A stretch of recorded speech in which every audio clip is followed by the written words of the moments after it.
where Villa and Unai Emery basically played the waiting game, didn't they? And stunned Arsenal with an absolutely calculated, patient 2-0 win and some quality finishing once again from Ollie Watkins. You must be absolutely thrilled, mate. Yeah, it was unbelievable.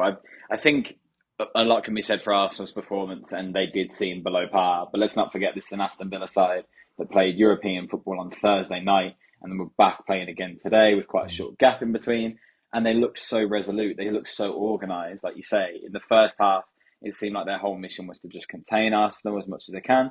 They let a few chances go by, but Martinez again showed why he's up there with the best in the world in his position. It was fantastic. And then in the second half, they took control of the game, and that was excellent to see. They had the majority of the ball, they were creating the better chances, and you have to say the victory was well deserved in the end. And two goals from players who are in excellent attacking form, they will punish you if you let them in, and I'm really proud of that. I mean, you were saying in the run-up to this game, really, that you weren't 100% confident that you could get a win out of this, especially because Arsenal are playing really well. And the Emirates is a difficult place to go at the minute, isn't it? Arsenal are always on the front foot, it feels like. And they had some players who could hurt Villa. And they struggled to do that in the first half, didn't they? Despite really having most of the possession and arguably the better chances, they didn't seem like they were ever going to threaten Villa, did they? Why do you think that was, Miles? I think Carlos and Torres played incredibly well in terms of marshalling any forward play. Like we saw Gabriel Jesus came on against Bayern Munich and was instrumental in moving them forward. We saw Trossard and the impact he had, and actually they were kept incredibly quiet. Although they were creating some chances, nothing really threatened other than that one that Trossard had, where Martinez makes that point blank save with his leg. So I think the organisation of Villa's backline was just superb, and they seem to be really sure of holding on to their positions, which isn't always something you can say of Villa's backline because it's changed so much through the season with the injuries we've had.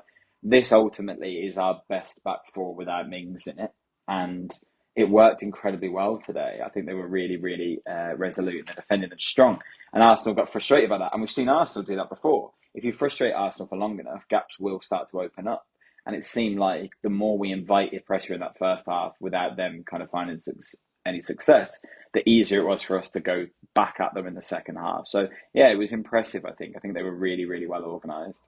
I think, Dave, Arsenal were always kind of on, this fixture was always on Unai Emery's mind, I think. However much he would play it down, I think beating Arsenal at the Emirates will taste ridiculously sweet for him, won't he? How do you think he won this game? What do you think Emery did tactically? I mean, Miles has touched on a few things that he thinks the team did and how they played to kind of nullify Arsenal. But what do you think he would have told his team to make sure that, first of all, they didn't go into half-time conceding any, which they didn't, but then also to kind of take the game to them as the game wore on, because I mean there were two very late goals from Villa, weren't they? Well, he made a couple of interesting decisions. I think starting Zaniolo was one, which probably I think may have raised eyebrows, and I think another one probably Moussa Diaby starting this, because it's almost seemed like Leon Bailey's been the man who's been, for his position on the right wing, but we actually saw it almost closed off that midfield a little bit more for Arsenal. And they had a real impact on Arsenal being able to play between the lines. And particular players, I think Yuri Tillemans, I think since he's gone to Villa, I've seen a different side to him as well. There was always question marks, I think, over certain sides of his games, whether he's disciplined enough in midfield. He'd often kind of get played through too easily, but I think he's actually becoming more of a rounded player. I think his work rates improved massively, and his defensive game is great as well. And alongside John McGinn, I thought they were both excellent today, and I think they were really key, particularly in that first half, and riding that sort of momentum that it seemed like Arsenal were having. They were creating. Let's not forget as well. Yeah. This is a Villa midfield that was dealing with Douglas Luiz being suspended and Kamara being out injured. So it was very makeshift. And actually, Dave's right.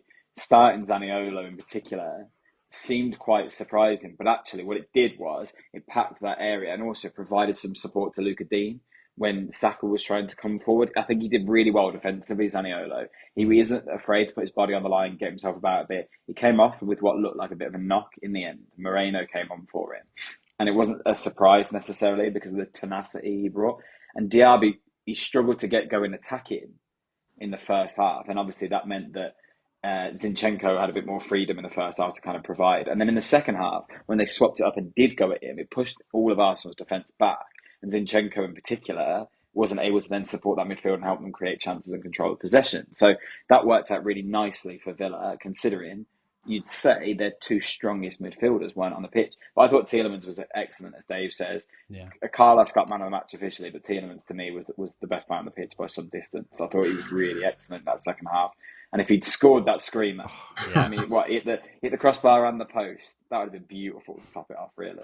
Do you know, considering the way Arsenal played last time out, they beat Brighton, didn't they, quite convincingly? And I use terms like looks like they're playing like champions, which is obviously seems premature now. And I know it's still early days, but there was pressure on Villa, I think. And obviously with the result against Tottenham, Newcastle, obviously losing ground as well, they did put like added pressure on Villa to get some kind of result and not lose.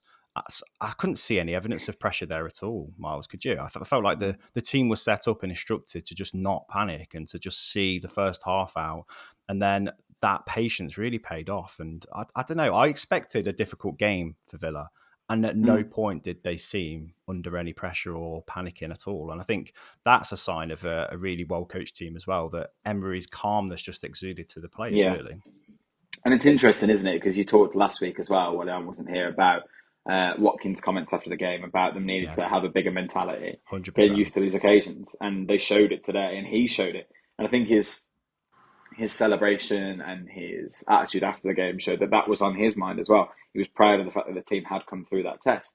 Yeah, it was really strong in terms of the moral of the team as well through the whole game. It's really easy to let your head drop if you're having to defend quite harshly for 45 minutes. But instead, they seem to be really content with that and willing to play through it. That's an excellent sign. And considering that Lille obviously got that late goal against us on Thursday, which, all right, we still came away with a win, but that will have knocked them a bit because they were hoping to take that 2-goal lead. They've got a big game coming on Thursday now. And, yeah, you talk about Spurs' loss kind of maybe putting the pressure on Villa and then them answering that. If they'd won, it would have been even worse, I think. Because then you're chasing something. So it was like they enjoyed the freedom of no expectation and we were able to take the game to Arsenal. I'll be honest, I watched us play City, obviously, recently, and he basically fielded a B team. It looked like he looked at the fixtures and said, this is one I'm going to lose. I've got Europe to think about as well. This isn't where I'm going to get my points. I'll rest a few. I thought we might do the same again today. And instead, he obviously looked at it and said, we've beaten them once this season. I think we can do it again. And that's 6 points off Arsenal now. It's incredible.